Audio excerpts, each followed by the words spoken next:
Hello students, welcome to my YouTube channel. और आज हम करने वाले हैं क्लास 10 की सोशल साइंस की वर्कशीट नंबर यानी कि सामाजिक विज्ञान की वर्कशीट नंबर 30, जो आपकी कल की 12 सितंबर की वर्कशीट है। इसके अंदर हम कर रहे हैं वैश्वीकरण और भारत की अर्थव्यवस्था का जो चैप्टर है, आपका पार्ट जो है उसके बारे में यहाँ पे। आज हम क्या करेंगे, सबसे पहले हमने वैश्वीकरण जो है वो देखा कि क्या होता है, कैसे वो होता है, ठीक है। अब हम क्या करने वाले हैं, उसके प्रभाव देखेंगे कि भारत के ऊपर उसके क्या प्रभाव पड़े हैं, ठीक है।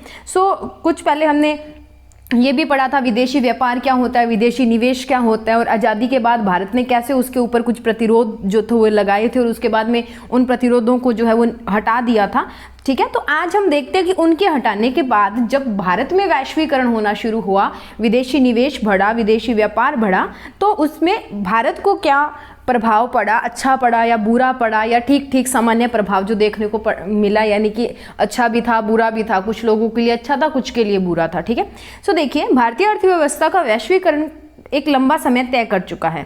मतलब वैश्वीकरण में भारतीय अर्थव्यवस्था काफ़ी दूर आ चुकी है, क्योंकि आज़ादी से हम कितने साल आगे आ चुके हैं, 19, ठीक है, 19s में हमें मिली थी, अब हम 20s के अंदर चल रहे हैं, ठीक है। 1947 से लेके अब हम 2020 तक आ चुके हैं, तो काफ़ी टाइम जो है वो हमें हो चुका है। तो अब यहाँ पे देखिए, वैश्वीकरण तथा उत्पादकों यानी कि स्थानीय तथा विदेशी दोनों के बीच एक आर्थिक प्रतिस्पर्धा से दोनों के लिए विशेष रूप से शहरी क्षेत्र में धनी वर्ग के उपभोक्ता को लाभ हुआ है।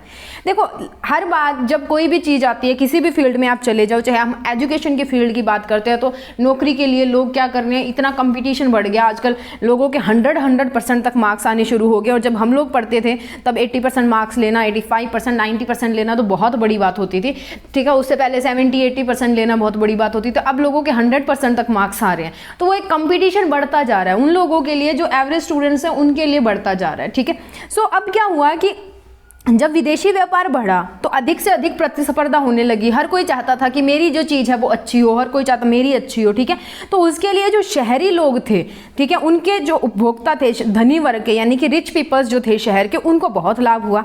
इन उपभोक्ताओं के सामने अब पहले से अधिक विकल्प थे। वे अब कई उत्पादों के लिए बेहतर गुणवत्ता और कम कीमतों का आनंद लेते थे। उत्पादकों और श्रमिकों पर वैश्वीकरण का एक समान प्रभाव नहीं पड़ा। अब एक श्रमिक था, एक उत्पादक थे, एक मालिक था और एक नौकर थे, उनके ऊपर जो वैश्वीकरण का प्रभाव था वो अलग अलग था, एक समान नहीं था। क्योंकि क्या हुआ कि कुछ जो हर एक जो सिक्का होता है उसके दो पहलू होते हैं, एक हेड होता है, एक टेल होता है, ठीक है। तो अब दोनों साइड से उसके अलग अलग प्रभाव जो देखने को मिले। श्रमिकों के ऊपर उसके अलग प्रभाव थे, कैसे थे वो भी हम देखेंगे, और जो उत्पादक थे उनके ऊपर उनके अलग प्रभाव थे, ठीक है। नो डाउट कंपटीशन बढ़ गया था, प्रतिस्पर्धा बढ़ गई थी, उससे जो उत्पादन है, उसकी जो क्वालिटी है, उसकी जो गुणवत्ता है वो अच्छी हो गई थी। अब एक चीज़ हम लेने जाते हैं तो उसके सामने हमें कई विकल्प देखने को मिलते हैं कि उस चीज़ में अच्छे से अच्छा, कई बोलते हैं कि ये उसमें अच्छा है, 100 रुपये महंगा है, या ये इसमें 10 रुपये सस्ता है, ठीक है। तो कई विकल्प होते हैं जब हम लेने जाते हैं, हम अपने अनुसार ले सकते हैं। उससे पहले क्या होता था, एक ही चीज़ होती है, आपको लेनी है तो लो, नहीं लेनी तो मत लो, ठीक है। अब उसके बाद में देखिए, बहुराष्ट्रीय कंपनियों पर प्रभाव। बहुराष्ट्रीय कंपनियों, भारत की जो बहुराष्ट्रीय कंपनियां, उनके ऊपर क्या प्रभाव थे। उद्योगों में cellphone, electronics, soft drinks, fast food या बैंकिंग जैसी सेवाओं में निवेश बढ़ा। यानी कि बहुराष्ट्रीय कंपनियों पर वैश्वीकरण का क्या प्रभाव पड़ा भारत में। जैसे सेलफोन की कंपनियां, मोबाइल फ़ोन जैसे सैमसंग हो गया, ठीक है, ओप्पो हो गए, ये जो अलग अलग मोबाइल्स हो गए, नोकिया हो गया, तो इनके ऊपर जो निवेश है वो बढ़ गया। इलेक्ट्रॉनिक्स का सामान जैसे हो गया, लोग आजकल हर सामान इलेक्ट्रॉनिक्स से लेने लग गए, ठीक है। इलेक्ट्रिक सामान की वरतों करने लग गए, हाथ वाला जो पहले ट्रेडिशनल होता था उनका यूज़ कम करते हैं, ठीक है। सॉफ्ट ड्रिंक्स, फास्ट फूड जो आजकल बहुत ज़्यादा चलता है, और बैंकिंग सेवाओं के अंदर निवेश जो है वो बढ़ना शुरू हो गया। उपरोक्त उद्योगों में नई नौकरियों का सृजन हुआ। तो अब ये निवेश बढ़ेगा तो इनकी ब्रांचेस बढ़ेंगी, इनकी शाखाएं बढ़ेंगी, ठीक है। हर कोई अपने आप को ग्रो करेगा। पहले 2 थे तो निवेश बढ़ने से अगर उसको लाभ हुआ है तो 2 से वो 4 हो जाएंगे, 4 से वो 6 हो जाएंगे, तो इससे रोजगार के जो अवसर थे लोगों के लिए वो बढ़ गए, ठीक है।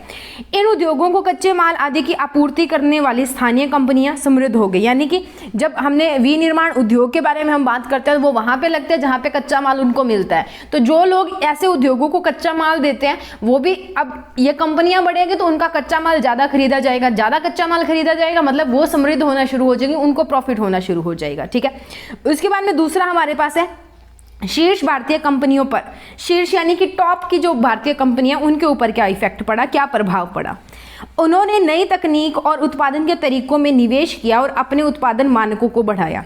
यानी कि उनके उत्पादन के जो मानक थे, उनकी जो दर थी, यानी कि जिस रेट का वो सामान बनाते थे, मतलब जिस गुणवत्ता वगैरह का वो सामान बनाते थे, उससे उनके अंदर जो है वो अच्छा बनना शुरू हो गया। जैसे नई तकनीक आएगी, अब मोबाइल फ़ोन आ गए हैं, लैपटॉप्स आ गए हैं, ठीक है, तो हम अपनी जो प्रेजेंटेशंस बना सकते हैं वो बहुत अच्छे से। पहले क्या होता था, अगर आपको कोई प्रेजेंटेशन देनी है, कुछ अपना लेक्चर वगैरह देनी है, तो आपको बोर्ड के ऊपर लिखना होता था सारा कुछ, तो वहाँ पे इतना कुछ नहीं होता था। अब जो सेल फोन्स हैं या लैपटॉप्स वगैरह आ गया, तो उसको हम बहुत अच्छे तरीके से प्रेजेंट कर सकते हैं, ठीक है। तो ऐसे क्या होता है कि मानक जो होता है वो उसकी रेट बढ़ गई है, उसका जो दर था, मतलब उसको हम बहुत अच्छे तरीके से बना रहे हैं, उसकी गुणवत्ता जो है वो बढ़ गई है। तो ऐसे नई तकनीकों के आने से और उत्पादन के तरीकों में निवेश करने से जो मानक थे, ठीक है, वो बढ़ गए, क्वालिटी जो थी वो बढ़ गई। ऐसे ना स्केल्स रेट किया जाता है, जो भारत में सामान बनता है ना, उनको उसकी क्वालिटी के आधार पर रेट किया जाता है। तो वो उसके अंदर जैसे उसको अगर 2 पॉइंट मिलते थे तो अब 4 मिलने लग गए हैं, ठीक है। कुछ ने विदेशी कंपनियों के साथ सफल सहयोग प्राप्त किया। कईयों के क्या हुआ कि जैसे जैसे वो ग्रो होने लगे, तो जैसे कोई चीज़ ग्रो होती है तो विदेश की कंपनियां चाहती है कि हम इसके साथ जो है वो टाई अप कर ले, इसको प्रॉफिट हो रहा है, कुछ प्रॉफिट हमें भी हो जाएगा, ठीक है। जब भी कोई चीज़ ग्रो करती है ना, आसपास के लोग उसकी तरफ आकर्षित होते हैं। अब भारत में कोई कंपनी ग्रो करिए, मान लो जियो था, शुरू में आया भारत में, अब जियो क्या करेगा, ऐसे फैलता क्या करेगा, विदेश में लोग आकर्षित होंगे कि हाँ जियो के ये प्लान्स है, तो विदेशी कंपनियां उनके साथ टाई अप करने के लिए आएंगी। कुछ बड़ी भारतीय कंपनियां खुद बहुराष्ट्रीय बन गई। उदाहरण के लिए टाटा मोटर्स, इन्फोसिस, ठीक है, इन्फोसिस जो है हमारे पास, वो रेनबैक्सी जो वोलिनी वगैरह हमारे पास आती हैं, टाटा मोटर्स, आपने रतन टाटा का नाम सुना होगा, उनकी वो खुद क्या बन गई, बहुराष्ट्रीय कंपनियां बन गई। मतलब भारत के अलावा वो कई और राष्ट्रों के अंदर, कई और देशों के अंदर भी उनकी कंपनियां हैं, ठीक है।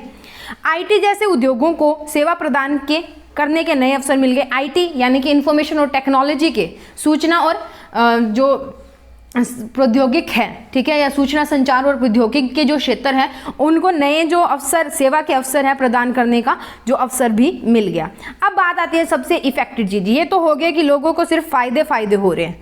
अब नुकसान किनको हुआ उनकी बात करते हैं। तो छोटे भारतीय निर्माताओं पर इसका क्या असर देखने को हमें मिला, तो उसके बारे में चर्चा कर लेते हैं। सो सबसे पहला है कि बहुत छोटे निर्माताओं के लिए वैश्वीकरण ने कुछ चुनौतियां पेश की, उनके सामने कुछ बैरियर्स लगा दिए, कुछ रुकावटें लगा दी, कुछ चुनौतियां उनको दे दी। कैसे? छोटे निर्माताओं को प्रतिस्पर्धा के कारण कड़ी टक्कर मिली। बैटरी, कैपेसिटर, प्लास्टिक, खिलौने, टायर, डेयरी उत्पाद, तेल कुछ इसके उदाहरण हैं, ठीक है। ये वाले जो हैं, जैसे जो बैटरीज बनाते हैं, कैपेसिटर्स बनाते हैं, ठीक है, प्लास्टिक की चीज़ें बनाते हैं, या खिलौने वगैरह, कुछ टायर बनाते हैं, डेयरी के उत्पाद के जैसे छोटे छोटे होते हैं वो, या तेल के कुछ वेजिटेबल ऑयल्स वगैरह जो बनाते हैं, उनके सामने बहुत ज़्यादा कंपटीशन उनको देखने को मिला, क्योंकि बड़ी कंपनियों के पास बड़ी टेक्नोलॉजी होती है, बड़े उत्पादन के साधन होते हैं, पर छोटे निर्माताओं के पास वही ट्रेडिशनल, वही साधारण चीज़ें होती है जिनसे वो साधारण मशीनों से अपना सामान बनाते हैं। तो इनकी और उनकी क्वालिटी में तो दिन रात का अंतर आएगा ही आएगा, ठीक है। तो इससे उनका कंपटीशन बढ़ रहा था, इनकी चीज़ें कम बिकने लगी, उनकी चीज़ें ज़्यादा, यानी कि लोग चमक धमक की तरफ जाना शुरू हो गए, ठीक है। इनमें कई इकाइयों में कई श्रमिकों को रोजगार देने से मना कर दिया। तो अब क्या होगा, जब उद्योग है, जब इंडस्ट्री है वो घाटे में जा रही है, तो वो लोगों को कैसे रखेगी, ठीक है, वो लोगों को कैसे रखेगी। तो वो अपनी ज़रूरत के हिसाब से श्रमिकों को रखती थी, बाकियों को जॉब से निकाल देते थे, तो लोग जो है वो रोज़गार उनके पास था नहीं, तो बेरोजगारी बढ़ने लगी। अधिकांश उपभोक्ता श्रमिकों के लचीले ढंग से रोजगार देना पसंद करते हैं। लचीले ढंग का मतलब क्या होता है, देखो, एक जब कोई जॉब पे लगता है ना, तो उसको परमानेंट करने से पहले, स्थायी करने से पहले उसको 2 या 3 साल अपनी जो ट्रेनिंग है, पीरियड होता है, उसमें से निकलना पड़ता है, जिसको प्रोबेशन पीरियड बोलते हैं। तो वो अस्थायी होता है। अस्थायी मतलब जब उनको ज़रूरत होती है तब वो बुला लेते हैं, जब काम का बोझ ज़्यादा होता है, जब उनको काम का बोझ नहीं होता तब वो उनको निकाल देते हैं, ठीक है। तो इससे क्या है, लोगों के अंदर कोई सिक्योरिटी नहीं रही। अब क्या बोलेगा बंदा कि मैं जॉब कर रहा हूँ, मैं नौकरी पे हूँ या नहीं हूँ, क्योंकि कभी उसे बुला लिया जा रहा है, कभी उसे निकाल दिया जा रहा है। तो वैश्वीकरण का ये जो एक इफेक्ट जो है वो देखने को मिला, क्योंकि छोटे उद्योग जो है वो बंद हो चुके थे, कई सारे उसके जो श्रमिक थे वो बेरोजगार हो चुके थे।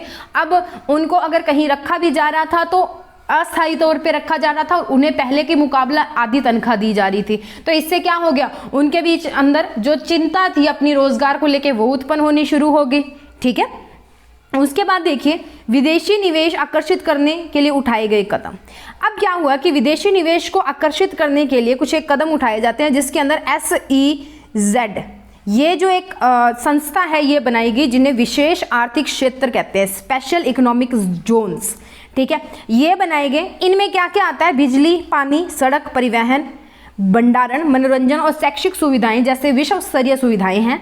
जो SEZ होते हैं ना, उत्पादन इकाई रखने वाली कंपनियां शुरुआती 5 वर्षों के लिए उनको कर का भुगतान नहीं करना पड़ता। मतलब SEZ के कुछ कानून जो इसके एरिया के अंदर आते हैं ना, इस जोन के अंदर जो आते हैं, उनके अंदर जो कानून होते हैं ना उद्योगों के लिए, वो कुछ अलग होते हैं बाकी देश को मिला के। ठीक है, इसके अंदर क्या होता है, पहले 5 साल जो भी कंपनी इनके साथ टाई अप करती है उनको जो होता है वो कर नहीं देना पड़ता। 5 वर्षों के लिए वो अपना जो है वो कर नहीं दे सकते, मतलब नहीं देना पड़ता उनको, ये नहीं मांगते हैं तो उनको इस चीज़ का फायदा हो जाता है। इससे वो ज़्यादा से ज़्यादा कंपनियां जो है वो यहाँ पे आएगी। ठीक है, अब यहाँ पे टैक्स नहीं देना पड़ेगा तो ऑब्वियस है उनको फायदा होने वाला है। ठीक है, तो पहले 5 साल नहीं देना पड़ता, पर उसके बाद में उनका कुछ एक टाइम पीरियड होता है कि इतने साल अगर आप हमारे साथ काम करना पड़ेगा आपको। ठीक है, तो इनका बॉन्ड होता है। उसके बाद देखो, श्रम कानूनों में लचीलापन। श्रम के जो कानून थे उसमें लचीलापन कर दिया। पहले क्या होता था, एक निश्चित तौर पे जो श्रमिक थे उनको स्थायी रूप पे रखा जाता था।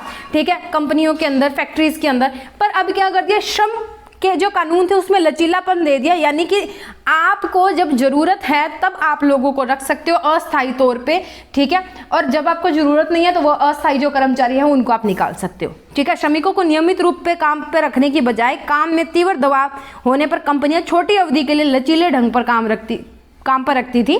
यह कंपनी के लिए श्रम की लागत कम करने के लिए किया जाता था। फिर भी विदेशी कंपनियां अभी भी संतुष्ट नहीं है और श्रम कानूनों में और अधिक लचीलेपन की मांग कर रही है। एक तो पहले क्या होता था, परमानेंट रखते थे, स्थायी तौर पे रखते थे, उनकी जो तनख्वाह होती थी, उनका जो वेतन होता था वो अच्छा होता था। अब ये जो श्रम कानूनों में लचीलापन भारत सरकार ने जब दे दिया तो क्या किया, विदेशी कंपनियों ने लोगों को अस्थायी तौर पर रखना शुरू कर दिया। ठीक है, अस्थायी तौर पर क्या होता था, जब काम का बोझ पड़ गया उनके ऊपर तो उनको बुला लिया, 1 महीने, 2 महीने, 4 महीने, 6 महीने, उसके बाद में 6 महीने के लिए वापस निकाल दिया। ठीक है, तो ये होता है ऐसे कि अस्थायी तौर पे रखना, टेम्परेरी रखना। ओके, उसके बाद में देखिए, अब इस प्रकार के वैश्वीकरण से ना सबको लाभ नहीं हुआ, तो लोगों के अंदर रोष भी देखने को मिला। SEZ का रोष कई जगह पे किसानों द्वारा भी किया गया था, पर जो फैक्ट्री के मालिक थे उन्होंने इसका जो समर्थन किया था, क्योंकि उन्हें तो फायदा हो रहा था इस चीज़ का। तो फिर इस रोष को देखते हुए सरकार ने, यह विश्व के जो अलग अलग देश हैं उन्होंने ये सोचा कि कुछ एक फेयर वैश्वीकरण, यानी कि एक सबके लिए जो वैश्वीकरण होता है ना वो लेके आए, निष्पक्ष वैश्वीकरण जिसको कहते हैं। ना तो वो श्रमिकों से पक्षपात करे, ना वो धनी वर्ग से करे, ना वो किसानों से करे, ना वो औरतों से करे, ना वो मर्दों से करे। ठीक है, तो उसको बोलते हैं निष्पक्ष वैश्वीकरण। इस प्रकार सभी को वैश्वीकरण का लाभ नहीं हुआ। सवाल यह है कि सभी के लिए समान अवसर, सभी के लिए अवसर पैदा करने के लिए वैश्वीकरण को और अधिक निष्पक्ष कैसे बनाया जाए, इसके लाभों को बेहतर तरीके से समझा जाए। इसके लिए सरकार की नीतियों को न केवल अमीर और शक्तिशाली बल्कि देश के सभी के लोगों के हित की रक्षा करनी चाहिए। उदाहरण के लिए सरकार यह सुनिश्चित कर सकती है कि श्रम कानून ठीक से लागू हो, श्रमिकों को उनके अधिकार मिले। यदि आवश्यक हो तो सरकार व्यापार और निवेश बाधाओं का उपयोग कर सकती है या उचित नियमों के लिए विश्व व्यापार संगठन यानी कि WTO जो है उससे बातचीत कर सकती है। पिछले कुछ वर्षों में लोगों के संगठनों द्वारा बड़े पैमाने पर अभियान, प्रतिनिधित्व ने व्यापार के निवेश से संबंधित महत्वपूर्ण निर्णयों को प्रभावित किया है। इसने प्रदर्शित किया है कि लोग निष्पक्ष वैश्वीकरण के संघर्ष में भी महत्वपूर्ण भूमिका निभा सकते हैं। मतलब इसका कहने का मतलब ये है कि जो वैश्वीकरण हुआ है, ग्लोबलाइजेशन हुई है, तो उसका लाभ सिर्फ धनी वर्ग को ही ना मिले, उसका लाभ मध्यम वर्ग को भी मिले और निम्न वर्ग जो होता है, मजदूर वर्ग, उनको भी मिले। ठीक है, तो उसके लिए सरकार क्या कर सकती है, WTO से बातचीत कर सकती है, जो हमारी विश्व व्यापार संस्था है। ठीक है, श्रम कानूनों का अच्छे से उपयोग कर सकती है, नई नीतियां बना सकती है ताकि जो वैश्वीकरण है वो एक समान। तो बच्चे, पहला क्वेश्चन है, वैश्वीकरण का प्रभाव सभी के लिए फायदेमंद नहीं हुआ है, क्या आप इस कथन से सहमत हैं? अपने उत्तर के समर्थन में 2 तर्क दीजिए। ठीक है, तो उसका उत्तर देखिए, नहीं, मैं उपरोक्त कथन से सहमत नहीं हूं। वैश्वीकरण का प्रभाव एक समान नहीं हुआ है क्योंकि केवल विकसित देशों में वैश्वीकरण का लाभ प्राप्त हुआ है। विकासशील देशों में उद्योग स्थापित करने और सस्ता श्रम प्राप्त करने का एक स्रोत है। संपूर्ण लाभ विकसित देशों को द्वारा अर्जित किया जाता है। विकासशील देशों में छोटे उद्योगों और कंपनियां लगातार मुनाफा कमाने के मामले में चुनौतियों का सामना करती हैं और बाजार में अपना माल लाती हैं। ठीक है, तो सिर्फ विकसित जो देश हैं उनके जो धनी लोग हैं उनको सिर्फ उसका फायदा हो रहा है, श्रमिकों को उसका कोई फायदा नहीं हो रहा, ना विकासशील देशों को हो रहा है, जैसे कि हमारा भारत है। ठीक है, उसके बाद देखिए, SEZS क्या है? उन्होंने विदेशी निवेश को आकर्षित करने में क्या योगदान दिया है? तो SEZ क्या है? विशेष आर्थिक क्षेत्र जिनको हम बोलते हैं, वे भौगोलिक क्षेत्र जहां व्यवसाय और व्यापार से संबंधित नियम और प्रथाएं देश के अन्य भागों से अलग होती हैं। दूसरे शब्दों में इस भौगोलिक क्षेत्र में स्थित व्यवसायों को विशेष अधिकार होते हैं। इससे आयात निर्यात को बढ़ावा मिलता है। पहला तो विदेशी निवेश, मतलब आयात और निर्यात को बढ़ावा मिलेगा तो विदेशी व्यापार बढ़ेगा, उससे विदेशी निवेश में वृद्धि होगी। ठीक है, आयात निर्यात को बढ़ावा मिलने से विदेशी निवेश में वृद्धि होने के कारण अत्यधिक संख्या में लोगों को रोजगार मिलता है, जिससे बेरोजगारी जैसी समस्याओं को समाधान में सहायता मिलती है। ठीक है, उसके बाद में है तीसरा क्वेश्चन, रमन एक जूता बनाने वाली फैक्ट्री में अस्थायी कर्मचारी के रूप में काम कर रहा था। प्रतिस्पर्धा के कारण कारखाने बंद हो गए और उन्होंने अपनी नौकरी खो दी। उन्हें कंपनी के द्वारा पिछले वेतन से आधे वेतन पर, ठीक है, काम पर रखा गया, जो अस्थायी आधार पर कम अवधि के लिए लचीले ढंग से श्रमिकों को काम पर रखा था। रमन और उसके साथियों का इसका क्या प्रभाव होगा? उन्हें किस तरह का नुकसान हो सकता है? तो पहला उनके ऊपर प्रभाव होगा कि वो नौकरी की जो सुरक्षा है उसे खो देंगे, सिक्योरिटी जो है जॉब की उसको खो देंगे। श्रम कानून के लचीले कानूनों के कारण उनकी नई नौकरी पाने की जो आशा है वो भी खत्म हो जाएगी। लचीले कानूनों के कारण हर कंपनी जो है वो लोगों को अस्थायी रूप में रखना चाहती है, तो उनके अंदर कोई आशा नहीं रहेगी कि उन्हें स्थायी रूप में दोबारा नौकरी मिलेगी या नहीं। ठीक है, नेक्स्ट इज निष्पक्ष वैश्वीकरण से आपका क्या अभिप्राय है? आपको क्या लगता है कि निष्पक्ष वैश्वीकरण द्वारा समानता और न्याय को कैसे सुनिश्चित किया जा सकता है? तो निष्पक्ष वैश्वीकरण सभी के लिए अवसर पैदा करेगा और यह सुनिश्चित करेगा कि वैश्वीकरण का लाभ सभी के द्वारा साझा किया जाए। ठीक है, यानी कि ये होता है निष्पक्ष वैश्वीकरण, जो सबके लिए समान अवसर पैदा करवाता है। दूसरा, पहला पॉइंट है इसके अंदर जो इसकी समानता और न्याय कैसा लाएगा, तो है सरकार इसे संभव बनाने के लिए प्रमुख भूमिका निभा सकती है। इसकी नीतियों में अमीर और गरीब दोनों की हितों की रक्षा होनी चाहिए। श्रम कानूनों को ठीक से लागू किया जाता है, श्रमिकों को उनके अधिकार मिलते हैं। यह कुछ प्रतिबंध या बाधाएं डालकर छोटे जो उत्पादक हैं उनका समर्थन कर सकता है और WTO में निष्पक्ष नियमों के लिए बातचीत कर सकता है। तो ये इसके रोल हैं न्याय और समानता लाने के। ठीक है, सो इसी के साथ हमारे 4 क्वेश्चंस जो है वो यहाँ पे खत्म होते हैं। उसके बाद में ये 4th क्वेश्चन है, ये रहा हमारा तीसरा क्वेश्चन। ठीक है, next moving on to the second question, ये रहा second, and last is first question, ये रहा फर्स्ट क्वेश्चन। ठीक है, इसी के साथ हमारी वर्कशीट यहाँ पे खत्म होती है।